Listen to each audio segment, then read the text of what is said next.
So we've briefly touched Anna Karenina and Vronsky's relations the other day, and you mentioned that their story is a forbidden love. Is it just a forbidden love story? And if it is, so what's to do with it? Okay. Well, Or what is to be done? What is to be done? yeah, What needs to be done with this? if something is forbidden, then there has to be somebody doing the forbidding. And the forbidding never comes from the lovers, it comes from the rules of society. So the essence of love comes from the two people that are in love. But the word forbidden love, it is only forbidden by those who sit in judgment. And the rules of society don't want and they don't allow a pure love. Because if everyone was following their, well, I mean, first of all, the first time they see each other, I think it's just a physical attraction. That's kind of like lust. You're just physically attracted to each other. You know, he keeps talking about her eyes and her flashing eyes and all this sort of stuff. It's just a physical attraction because they don't even know each other. But it goes from a physical attraction to something much more deeper and more complex. But society can't have that, and Tolstoy punishes them. So you mean that she found herself in the situation of being trapped in her position in society and all that? Yes, and she gives up everything. She gives up her husband, her son, and he gives up his, position to advance in society just to be together. And in the end, Tolstoy kills off Anna Karenina.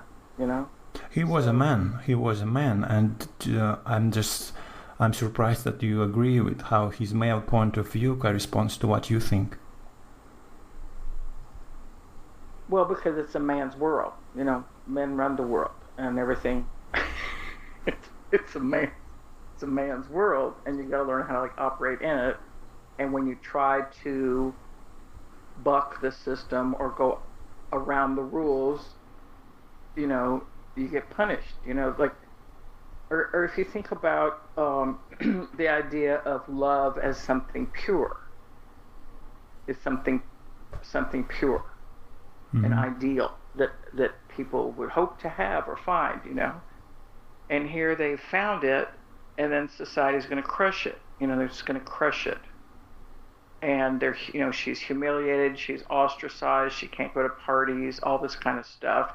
And then they just try to live alone, but he wants to go out, and it just gets to be crazy, and the whole thing just collapses. So from Tolstoy's point of view, this type of love isn't very good for building a society. So if you think about another model of society, you think of Confucius philosophy and society. It wasn't really philosophy, it was a way to organize the state. And one of the famous sayings of Confucius, as is the family, so goes society. So Confucius had all these rules of a man to a woman, a younger son to an older person, like all these rules of behavior. Behavior must be controlled in order to have a stable society. And if you look at the opening lines of Anna Karenina, happy families are all alike. Every unhappy family is unhappy in its own way.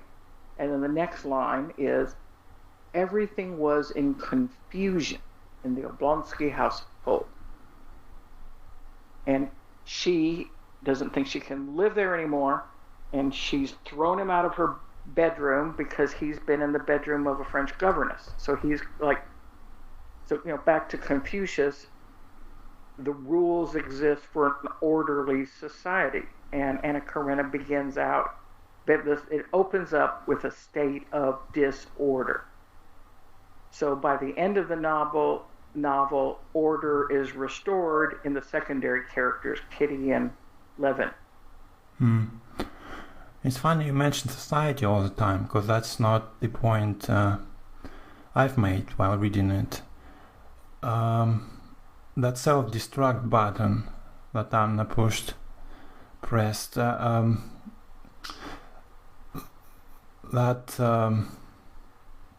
I don't know, maybe it's just me, or maybe you've noticed that too. The self-destruction in Anna's behavior. That's what I'd like to describe. I don't know how, but I'm not sure if you've noticed it at all. Yes, of course. I mean, the thing is, no one really wants to get up and go to work. No one really wants to put on pants and shoes and get on a subway and ride across town or drive on the freeways. People love to drink and have sex and lay around and just have an amazing sensual life, like the life of a bohemian, the bon vivant. You're drinking, you're going here, you're going there, you're just following your bliss. I mean, do you really enjoy putting on your shoes? Your shoes? Not that I'm enjoying it, but I don't even remember how many times I did this today. But this book, somehow everybody keeps saying how Anna is trapped in society and how she is the victim, and no one's mentioning that self-destructive nature, which is not clear to me. She had everything, and but she demands more and more of Vronsky's love, forbidden love. I don't know, maybe it's forbidden by society, or maybe it's forbidden by... Exactly. No. Okay, remember the mother, the grande dame, his mother, Vronsky's mother has... Oh, that woman? Yeah, I was going to mention it, but go on. Yeah, I mean, she has affairs, and she's kind of excited that her son is now going to put the touches on his military career by having a scandalous affair with a woman of society. So she's living the bohemian, free, passionate life. And if you have money, you can do that, But with this self-destruct button, Anna, I think, was passionate about her son, but she didn't love her husband. He was boring. I don't know. In her defense, if I'm not mistaken, I'm sure she was married to him against her will when she was young. Kind of yes. It was an appropriate marriage of families. And you usually, arranged marriages and they still have that in Turkey, in modern Turkey. Different families interview each other and find, what his position, how much money do they have, what did his father do. So the purpose of marriage, even in modern society in a lot of places, has to do with family stability. It's not about love. I understand, absolutely. And so when you talk about this self-destruct button that she had, it is, I would call it it's called wanton abandon. She abandons herself to this love, but it can't sustain in the life of society because he just can't be at home all the time with his, crazy woman that loves him. He's got to go out to the bars and the clubs and go do a few things, and then that makes her crazy jealous, and the jealousy just kind of consumes her. Plus, she's taking drugs and drinking absinthe. It's funny how you mentioned the Vronsky's mother, because that woman, I'm not sure if Tolstoy doesn't like her or does, but Vronsky's mother had many affairs, but she blames Anna for ruining Alexei Vronsky, her son. I'm sure she had done the same many times, and yet she represents society. From what you've just said, I may imagine that Vronsky's mother is the society, which is corrupt to the core, but still blames Anna in this case for ruining his son. Yes, she liked Anna as someone for Vronsky to have an affair with, because that would look like a pin or a ribbon on his jacket. he had an affair with this woman, he had an affair. That's like a little pin.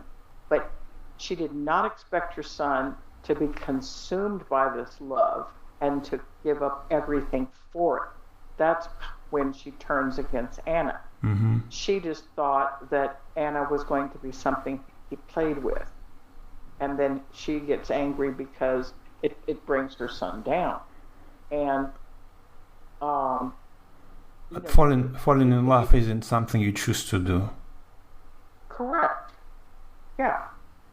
Yeah, but the thing is, if it starts off just as, it can start off in a lot of different ways. And I think that for Anna and Vronsky, it just started off as an attraction, but then it built into this fire that like burned them both alive. Mm. You know, they're just kind of consumed in it. And like you had mentioned another time about, you know, the Greek term thanatos, the desire to death, and eros, the desire to love. You know, so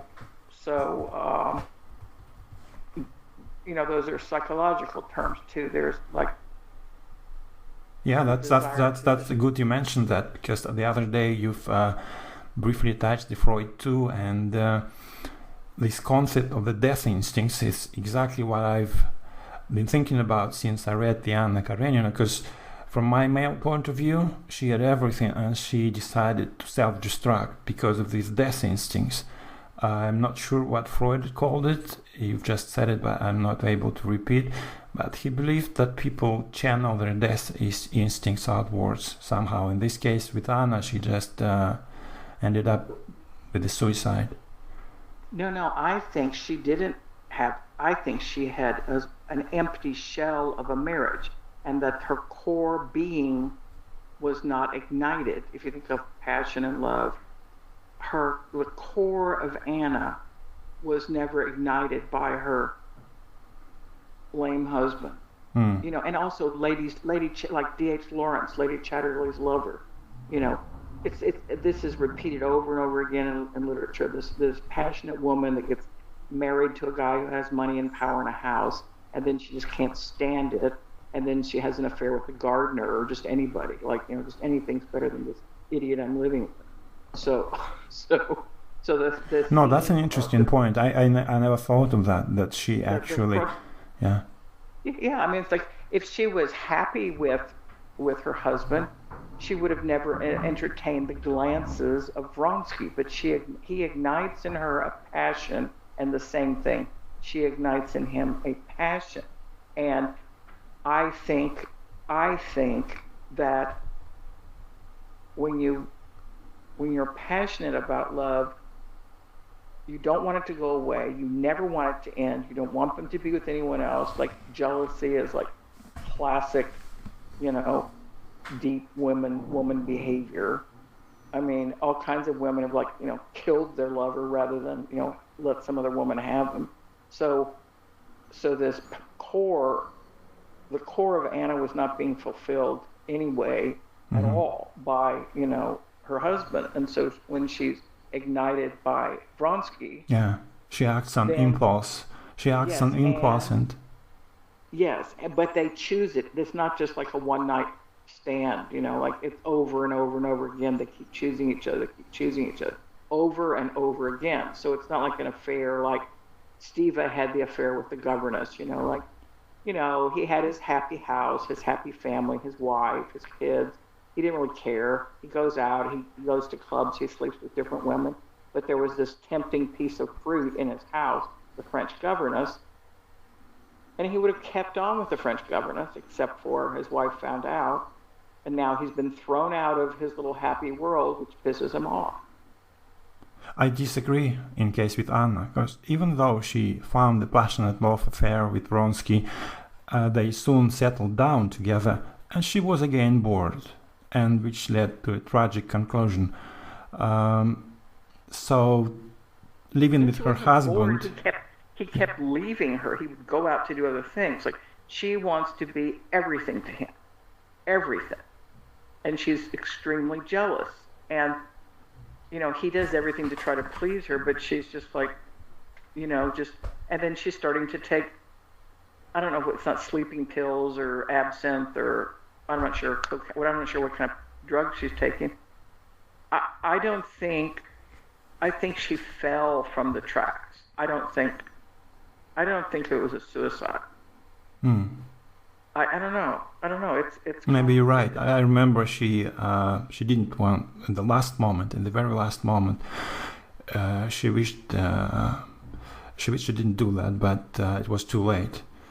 Yeah, and so to follow from the point of view of the novel, and the novel as a teaching medium, this type of love leads to death, destruction, ruining careers, ruining families, ruining households, unsupervised children, and it's not to be condoned. And so at the end of Anna Karenina, who's left? Who's happy? Who has a farm and kids and they're happy and it's all good? Levin and Kitty, right? Mm-hmm. Remember how Vronsky ruined Kitty? Oh, he didn't actually ruin her, but yeah, I remember that. Well, I mean, he would have liked to. Right. I don't know. Yeah, I don't know. There's lots of different things to talk about, and back to our idea of original goodness. If our original nature is like good and instinctive, then why can't we just do whatever we want? There has to be rules in order for society to function. So all this stuff takes place in society. So you can't just do whatever you want. I mean, I was also thinking about the story of the Garden of Eden, like in the Bible, that Adam and Eve were wandering around naked in the garden, and they were happy, and everything was good. And then all of a sudden, everything went bad. So this is the story, the original state of man in the garden is happiness and goodness, and you're naked and you're wandering around. And that term is called prelapsarian bliss. So pre means before, lapse means the fall, bliss means you're happy. So this idea that there is prelapsarian bliss, that there is goodness and wholeness and happiness in the garden, why isn't that enough? So God sets up this tree and says, you can have everything, but don't touch this. So Adam and Eve touched the tree of knowledge, and then for the rest of their, the generations of men and women, we have this idea of original sin. But this where did the sin come from? Like where did Vronsky and Anna's sin come from? I think that an affair? Their sin comes from the dream, because Anna had the dream, and then she awakens and realizes that the dream is impossible, because it's like being in pursuit of happiness, which can never be pursued. Which can never be attained. Attained, yeah. What is her dream again? When is the dream? I think she dreamt of. Has she met him yet or not?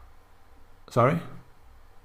Has she met Vronsky when she's had the dream, or it's before? No, I mean not the actual dream. She had a dream not the dream when you're sleeping, but the dream like the idea. Oh, you mean her like desire, the dream about joy, but in fact she awakens and finds herself in shame and horror, and understand that the dream is impossible, and that's what leads to such a tragic conclusion. Well, I kind of saw that when she's kind of there at his feet or something, and just kind of is sort of like collapsed and just realizing that she's given everything to him. I don't know. I thought that was like kind of. I didn't really understand that day. I remember that scene when Anna said to Vronsky that you are everything I got, and yes. And he says, okay, I'll provide you, I'll do anything, I'll do my best to you. And at the end, it wasn't enough anyway. But I'm saying that moment when she falls at his feet, or she's covering her face or whatever in tears, it's this fabulous, to me, it's this fabulous gift of love to the man. I'm giving everything to you. And then he says back to her, I'm going to do everything to protect this love. Like, I'm in.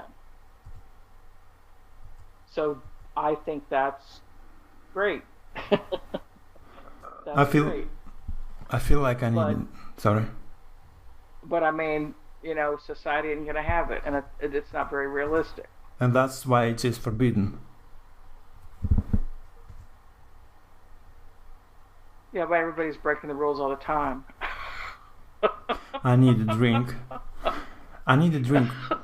Why don't we call our next subject of discussion the art of drinking? That sounds wonderful. Okay, very good.